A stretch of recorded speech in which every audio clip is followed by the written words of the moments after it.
All right, what's up, guys? Welcome back to another episode of the Living the Dream podcast. Today on the show, we're going through Proverbs 10, verse 11. Let's get it. The mouth of the righteous is a fountain of life, but the mouth of the wicked conceals violence. Baseline interpretation of this: building people up is rooted in righteousness. I didn't even talk about the wicked part of things when I was writing down my notes for this, but building people up is rooted in righteousness. The mouth of the righteous is a fountain of life. You're to speak life into people when you are acting in accordance with God's will for your life, when you are in right standing with God. So that righteousness builds people up. And it's funny because there are a lot of people who aren't Christian, who aren't even concerned about walking in right standing with God and build people up more than Christians do. Just a thought, just something to look at. But speak life into people. And then the mouth of the wicked conceals violence. Kind of reminds me of like passive aggression, if that makes sense. Like people who are like violent and you can feel the violent energy coming off of them, but they're concealing it with the words, like a smile. I say this because I've done it sometimes. I think we've all done it sometimes, but that's when you have wickedness in your heart, right? And you're trying to conceal that violence. Um, but what you really need to do is focus on the inside. And instead of having a wicked inside that turns into a positive outside, you just need to have a positive inside that can only become a positive outside, right? Because figs don't come off a grapevine. So, entrepreneurial application, this means cultivating abundant beliefs, having positive thinking and generating positive emotions. So that's phase 4 and phase 5. And then communicating with people in your business. So, phase 4, build your abundant beliefs instead of the wicked limiting beliefs that we have in us. Like a lot of us are like, I can't do this, I can't do that, I'm not this, I'm not worth this. And then you start projecting those beliefs onto other people, but you have to conceal it so you don't get that isolation that you're scared of. All of that is driven by fear and limiting beliefs and like just crap, right? It's like crap in, crap out. And so when you cultivate those abundant beliefs, you replace those limiting beliefs, you get aware of them, you don't judge them, you understand them, and then you can redirect all that energy towards a belief that better serves you, right? Cultivate some abundant beliefs. And then positive thinking and generating positive emotions. Just catch your thoughts. Like if you're sitting here like, oh, this day sucks. I'm horrible. I don't want to go to work. I don't want to do this. Be like, I'm grateful I have a job. I'm grateful I have a house. I'm grateful I have this. Focus on gratitude. Start thinking positively. Start thinking about all the ways that the world has come together for you. Like if you've lived any amount of time on this planet, you are like the luckiest person ever because it is more likely that somebody wins the lottery 2 or 3 times in their life than they're born. And so the fact that you're born and has have stayed alive all of these years, you're a lucky person. So think about all the good things, focus on the gratitude.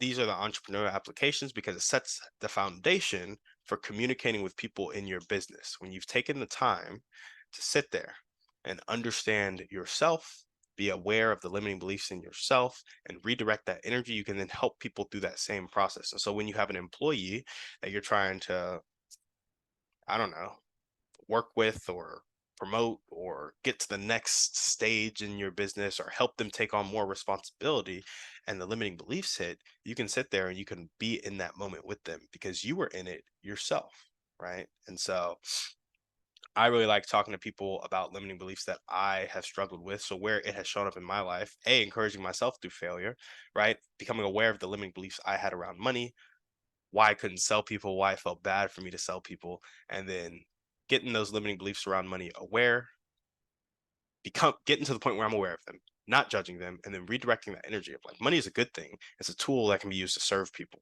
And I had that abundant belief, but I didn't have the oomph behind it because I had this limiting belief that money was painful to spend. And I was projecting that belief onto people. So now I can walk people through that when they have limiting beliefs around money and they're willing to engage in that conversation. I can't force anybody to do it, but I know how to kind of ask the questions, be in the moment with them. And I understand it takes time as well. Not everybody does it instantly. And then you have reinforcements in your surroundings and in your community that may be telling you the opposite of the abundant belief you're trying to create. So there are all these things that I understand because I've struggled with them. So when I'm communicating with somebody, I'm in the business of selling people on themselves, helping them with their dreams and goals. When I'm trying to help somebody take that next step, I know how to attack those limiting beliefs with them because I've done it with myself. Does that make sense? So after you cultivate some abundant beliefs, get that positive thinking and generating that positive emotion, yeah, you'll always improve. But specifically in your business, you can do it for yourself, which will produce results for your business. But more importantly, you can walk through it with the employees that you're depending on, the partners that you're depending on to inspire people to go after what it is they're trying to go after. That's what I love to do, at least. And that's how it shows up in my life, encouraging myself through failure and then encouraging other people through failure as we walk towards their dreams and goals. Same thing with my brother.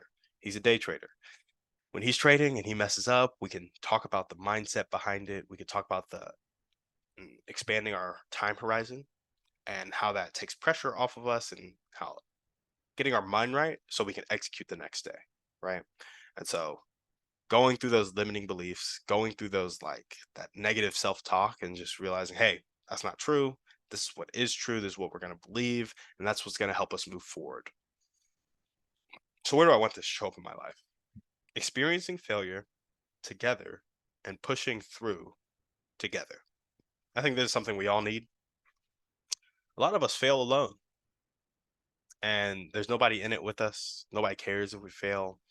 And Grant Cardone said this one thing. He said, if you owe the bank $1 million and the economy bursts, you have a problem. If you owe the bank $1 billion and the economy bursts, we have a problem. We being you and the bank, because the bank has so much invested in you. And so when you get people to invest in you and you invest in them and your lives are intertwined and you fail together, you then push through together. And there's always power in numbers. That's how our society functions. Like the US is together in a sense, even though as individuals we're all kind of alone.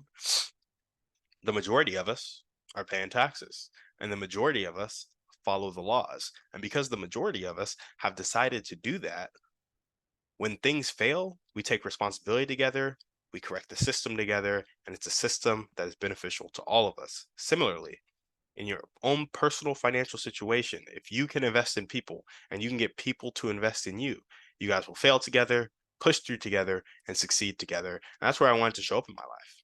I want to be intertwined with people going somewhere together so that we fail together, continue to show up together, push through together, and then succeed together. So, how can you guys apply this to your life? I would say, first and foremost, it's read How to Win Friends and Influence People, because one of the first things that book talks about is don't criticize, condemn, or complain. Think about this. If you never criticized, you never condemned, and you never complained, you would only have abundant beliefs. You would only have positive thinking and you would only generate positive emotion. And then you would only communicate well with people in your business, building them up, speaking life into them. And so, yeah, don't criticize, condemn, or complain. Read How to Win Friends and Influence People. That's all we got for you guys today on the show. Thank you so much for listening. We will see you on the next one. And on that note, we're out.